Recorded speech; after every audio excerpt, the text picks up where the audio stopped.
2002 সালে যার 18 বছর বয়স হয়েছে 2002 সাল থেকে আজকে যোগ করুন 23 বছর হয়।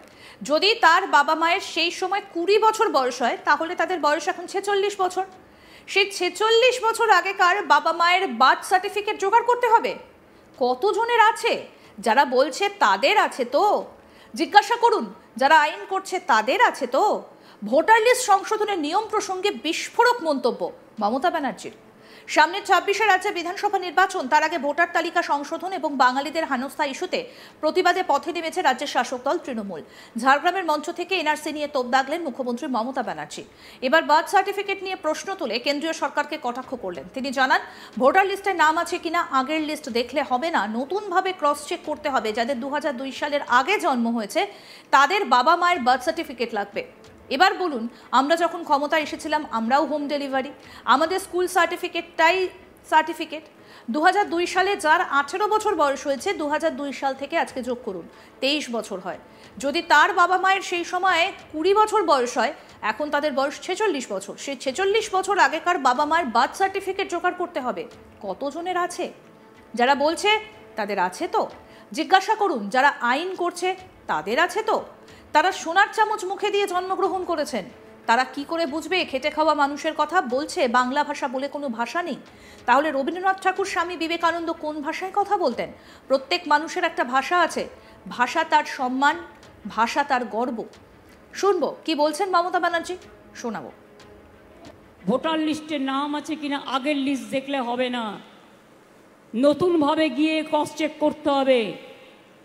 আর যাদের এখন 2002 সালের আগে জন্ম হয়েছে, 2002 সাল পর্যন্ত বলছে তাদের বাবা মায়ের বার্থ সার্টিফিকেট লাগবে।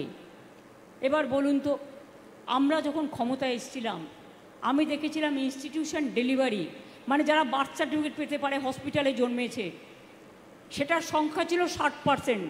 তার আগে 20 থেকে 30 থেকে 40 50 হয়েছে। আমরাও হোম ডেলিভারি, আমাদের এই স্কুলের সার্টিফিকেটই সার্টিফিকেট। এবার আপনারা আমাকে বলুন, এখন যদি বলে 2 সালে যার 18 বছর বয়স হয়েছে, 2 সাল থেকে আজকে যোগ করুন 23 বছর। যদি তার বাবা মার 20 বছরও বয়স হয় মায়ের, তার মানে কত হলো? 46 বছর। সেই 46 বছর আগেকার বাবা মায়ের বার্থ সার্টিফিকেট জোগাড় করতে হবে। কজনের আছে? কজনের আছে? যারা বলছে তাদের আছে তো? জিজ্ঞেস করুন যারা আইন করছে তাদের আছে তো? তারা সোনার চামচ মুখে দিয়ে জন্মগ্রহণ করেছেন, তারা কি করে বুঝবে খেটে খাওয়া মানুষের কথা, গরিব মানুষের কথা? বলছে বাংলা ভাষা বলে কোনো ভাষাই নেই। তো রবীন্দ্রনাথ ঠাকুর কোন ভাষায় কথা বলতেন? স্বামী বিবেকানন্দ কোন ভাষায় কথা বলতেন?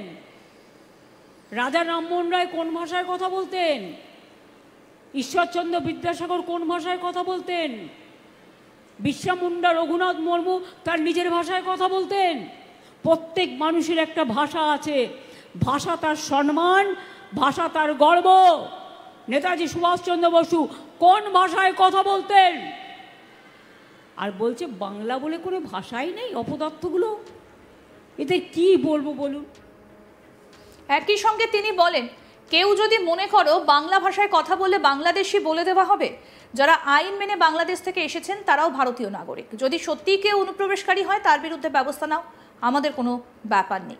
কি বললেন এই বিষয়ে মমতা ব্যানার্জি, এবার সেটা শোনাবো।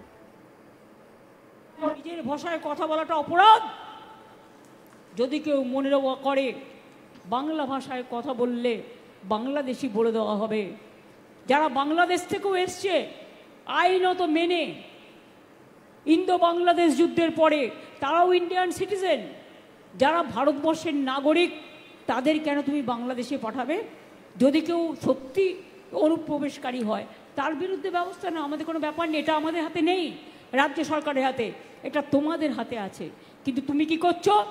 আসাম গভর্নমেন্ট খেতে দিতে পারে না। আমরা বলি না চালনের থেকে ছুঁচের থেকে চালনের বড় কথা, চালনের থেকে ছুঁচের বড় কথা। লাউ আর লঙ্কা গাছ কি এক হয়? না কুমড়ো আর উচ্ছে এক হয়? আসাম সে চিঠি পাঠাচ্ছে কুচবিহারকে, আলিপুরদুয়ারকে, মতুয়াদের, বলছে তুমি বিদেশি, তুমি অনুপ্রবেশকারী।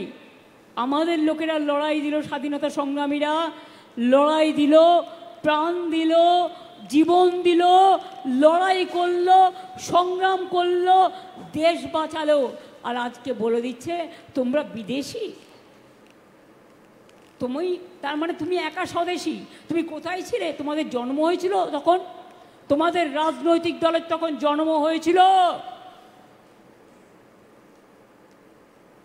যদি আমায় বলেন, আমি কংগ্রেস করতাম, তৃণমূল কংগ্রেসের জন্ম হয়েছিল 99-এ, তার আগে আমি কংগ্রেস করতাম, কাজে আমি স্বাধীনতা সংগ্রাম জানতাম, আমার পিতৃপুরুষরা করতেন।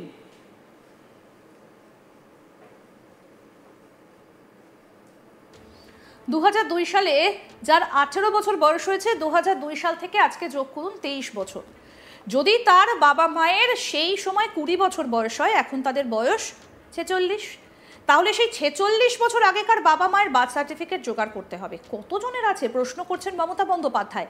ইতিমধ্যেই যদি এ রাজ্যে এসআইআর হয় তাহলে কত নাম বাদ চলে যেতে পারে তার একটা তালিকা ইতিমধ্যেই কিন্তু বিজেপি নেতারা মোটামুটিভাবে তৈরি করে ফেলেছেন। তারা বলছেন 1 থেকে 1.5 কোটি ভোটারের নাম হয়তো বাদ যেতে পারে, কারণ বিহারে এসআইআর হয়েছে, 52 লাখের বেশি নাম বাদ গিয়েছে, এবং বিজেপি নেতাদের বক্তব্য যদি এ রাজ্যে এসআইআর হয় তাহলে সংখ্যাটা 1 থেকে 1.5 কোটি।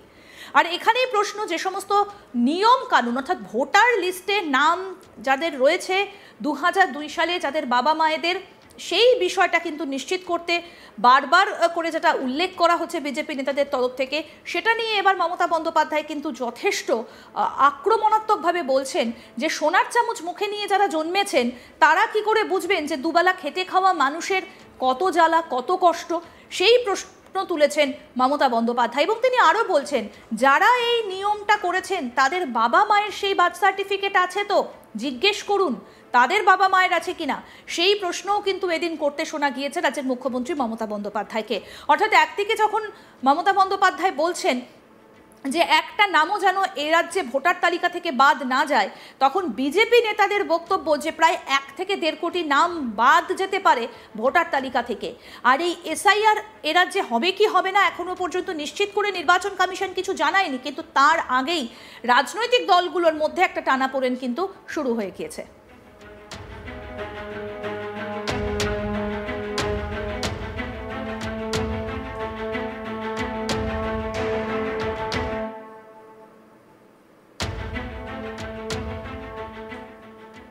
আরও আপডেট পেতে দেখতে থাকুন আজ তাক বাংলা, সাবস্ক্রাইব করুন, নোটিফিকেশন পেতে বেল বাটন অপশন প্রেস করুন।